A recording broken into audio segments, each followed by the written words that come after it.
We've had 2 stages so far. One of them was won by an Australian. It's the 102nd tour. And to tell us all about it, we're joined by former pro cyclist and now national level coach Rebecca Dicello. Good morning to you, Rebecca. Good morning, Paul. Great to be here. Yes, and at the start of the Tour de France, you pretty much have to check a map to see where they are, what country they're in. Tell us about the first 2 stages and where they're winding towards France.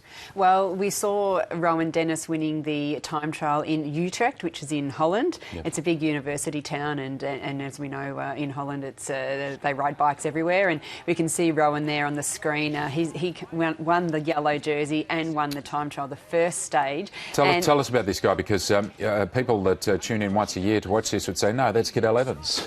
Exactly, and he did ride with Cadel, and he did change over from to BMC last year, and he rode with Cadel towards his retirement. He has learnt a lot from Cadel, and now he's riding for BMC. He's also obviously a very strong rider. He's a former world champion on the track. He did recon the time trial. He spent a lot of time on it. He did a lot of work practicing his cornering as well, and he's also gained the fastest ever time trial in the Tour de France. He rode at 55 kilometres per hour, and at some sections he rode at 60 kilometres per hour. So it's a very big win. Now he's not a general classification guy, or could he be one day? Is he a decent climber as well? Look, yes, definitely. He can be a general classification rider. Obviously, we see that he can time trial, but watch out for him in the future. He's obviously riding in support of TJ Van Garderen. He's the captain now. We're taking over from Cadel Evans, but Rowan Dennis, he's definitely one to watch out for. Now,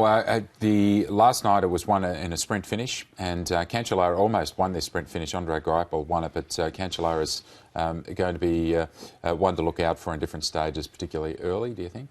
Definitely, and he was really, really disappointed about not winning the time trial. He really had trained for that. He had some bad luck at the start of the season in the Classics, and he had a crash and has been out, so he was very disappointed for not winning the time trial. So I think he was quite surprised that he did come away with the yellow jersey after last night's stage, and he finished 3rd in the stage, so he'll go into tonight's stage with the yellow jersey. And tonight's stage also does suit him. It finishes in Belgium on the top of the Mur de Huy, and it's going to be that's the first stage with some climbs in it, but some short power climbs that definitely suits Cancellara, and I think it's his 29th leader of a jersey leader of a tour, so pretty good feat for Cancellara. He's a good veteran. Now let's take a look at some pictures from stage 2 last night, and they're about to go into Belgium tonight, I believe. So here's a sprint finish with Greipel winning. But tell us about these lead riders and the favourites who we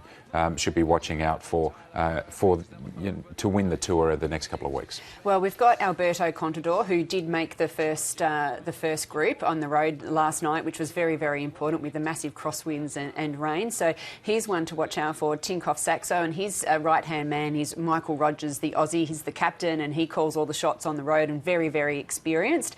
Contador is trying to win the Giro and the Tour this year, so we'll see what happens there.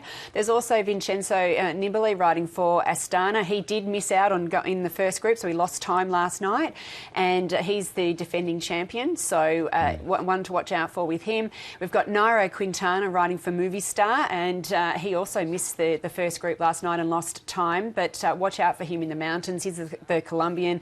He has been training at home, which is in altitude anyway, in Colombia, and also too, a lot of the riders aren't sure what sort of form he's in, so obviously his track record is that he can climb and he can ride well, but I'm not sure where he's at. And obviously Chris Froome, the Sky Rider, he also made the front group last night, and he's got Richie Porte. We know all about Richie Porte. He'll be obviously helping him in the mountains, so so it looks like at the moment Chris Froome and also Alberto Contador have obviously gained some time on their rivals, but watch out for TJ Van Garderen too for BMC. Okay, terrific. All right, thanks for that wrap, Rebecca, and we'll watch it closely in the next couple of weeks, and let's hope that not too many fall off their bikes. Exactly.